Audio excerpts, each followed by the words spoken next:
In the early 2000s, while energy drink giants like Red Bull dominated store shelves, one man was brewing a bold idea in his tiny San Francisco apartment. He had no beverage background, no major investors, and no big team. All he had was vision, a relentless work ethic, and a belief that he could shake up the industry. That man was Russell Weiner, and his creation, Rockstar Energy, would go on to sell for nearly $4 billion. Drink 5-hour energy before games just for that extra pump up. Feel more alert and focused when I take them. But how did this gritty outsider defy the odds, build a brand from nothing, and turn it into a billion-dollar empire?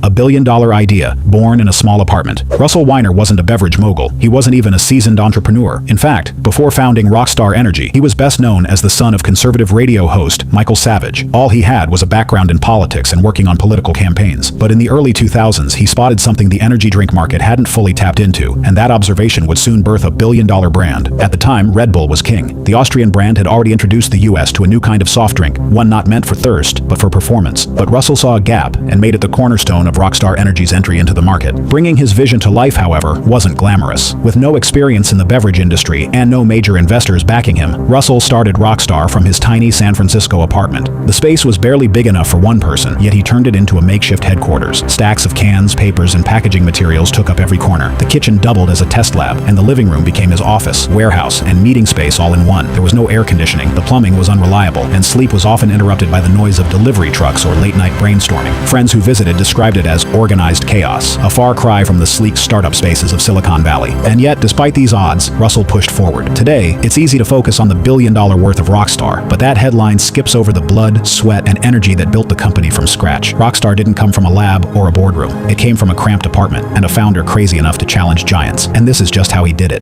The early struggles and bold moves. When Russell Weiner decided to launch Rockstar Energy in 2001, the energy drink market was already under the tight grip of Austria's Red Bull. With its sleek branding and slim silver and blue cans, Red Bull had carved out a massive presence in America and the world. But Russell saw a weakness in their dominance that others had ignored: the can size.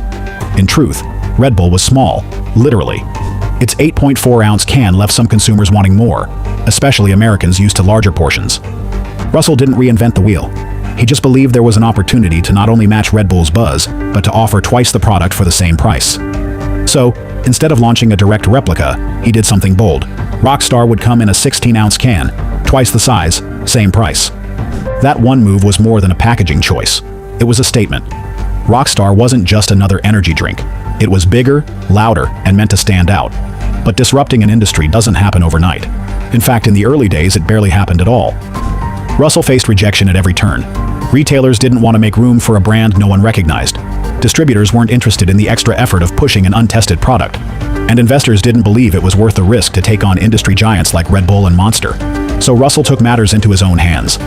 He began self-distributing Rockstar Energy from the trunk of his car. He loaded cases himself, drove to local convenience stores, and pitched the drink to owners face-to-face. In many cases, he left samples and came back days later to see if any had sold.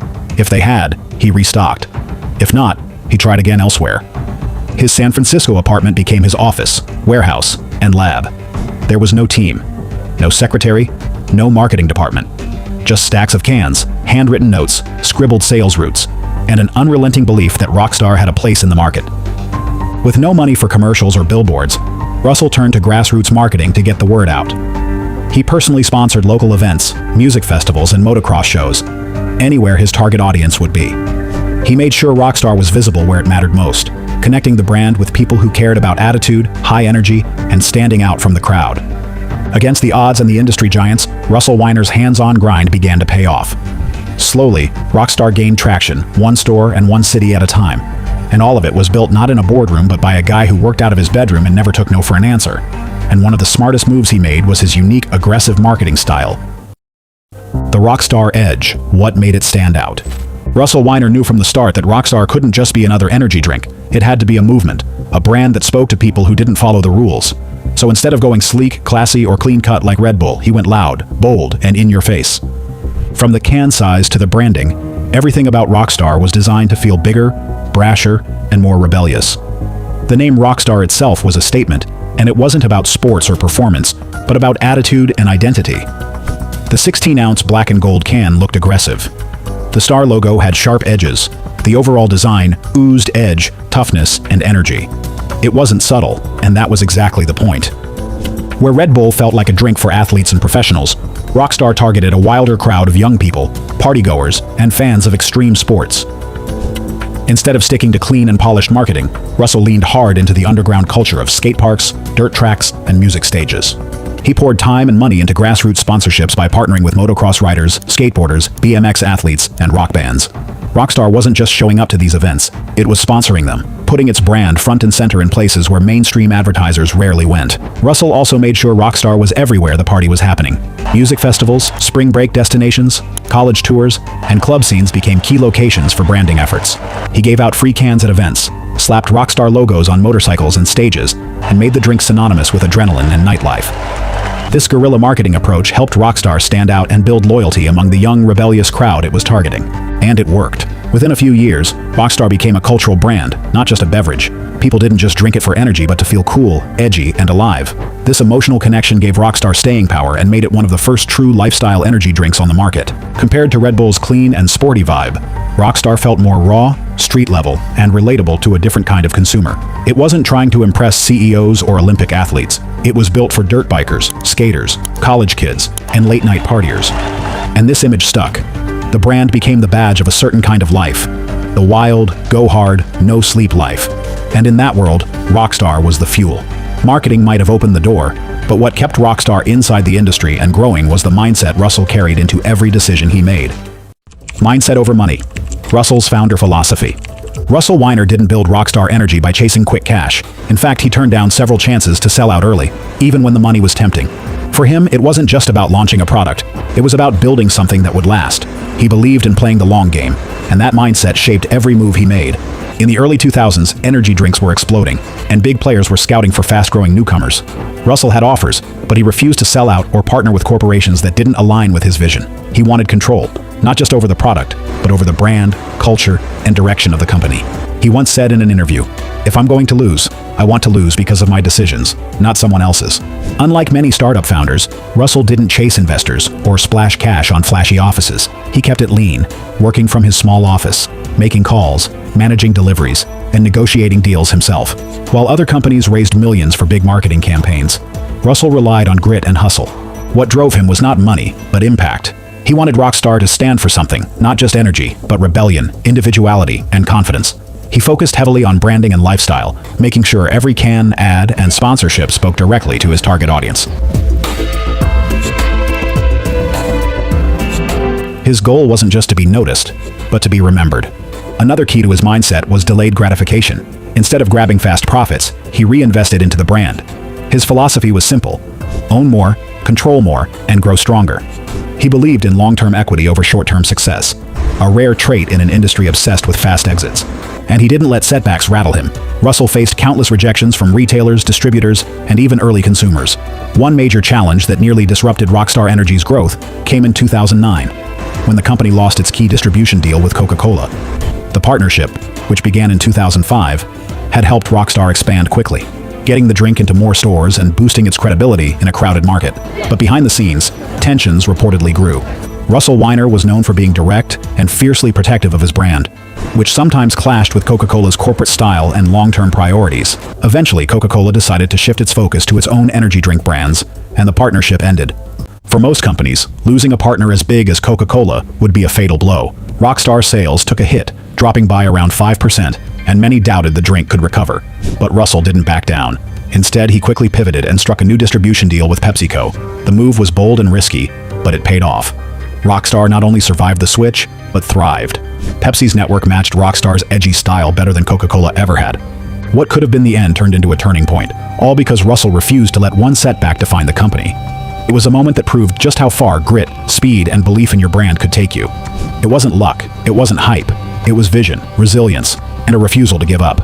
And just like that, Russell walked into billions. The turning point and the billion-dollar exit.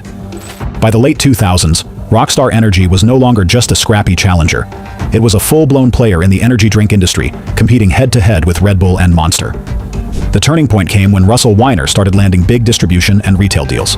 One of the first breakthroughs was with 7-Eleven, which agreed to stock Rockstar in stores nationwide. At the heart of this growth was the fact that Russell had made Rockstar a lifestyle brand. You didn't just drink Rockstar, you lived the Rockstar life. The brand was everywhere at motocross events, skate parks, EDM festivals, and in the hands of musicians and influencers. And because of that, sales soared. At this point, Rockstar was consistently ranked as one of the top 3 energy drinks in the United States. It had become a staple in gas stations, convenience stores, and college dorms.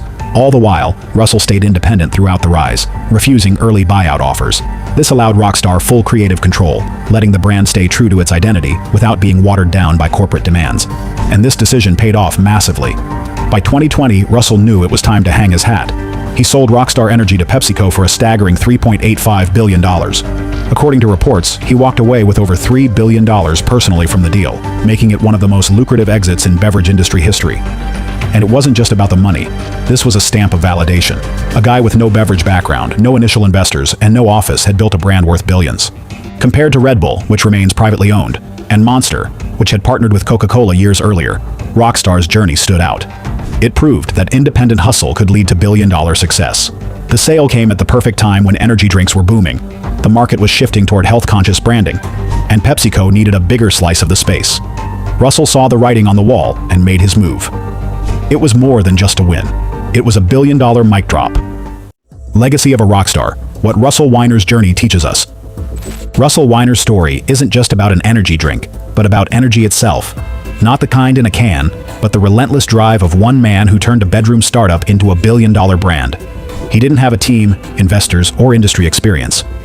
What he had was belief, branding instincts, and an ability to see gaps in the market that others missed. The Rockstar story shows that success doesn't come from following the rulebook, but from rewriting it. While competitors focused on sleek cans and traditional marketing, Russell doubled down on bold design, bigger servings, and guerrilla-style branding. He connected directly with young, rebellious consumers who weren't just thirsty, but looking for identity. That's the genius behind Rockstar.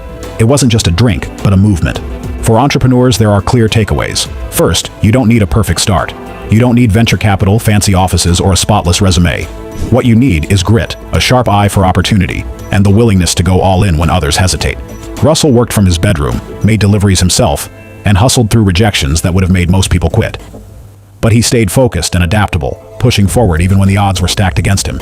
Second, thinking differently isn't optional, but everything.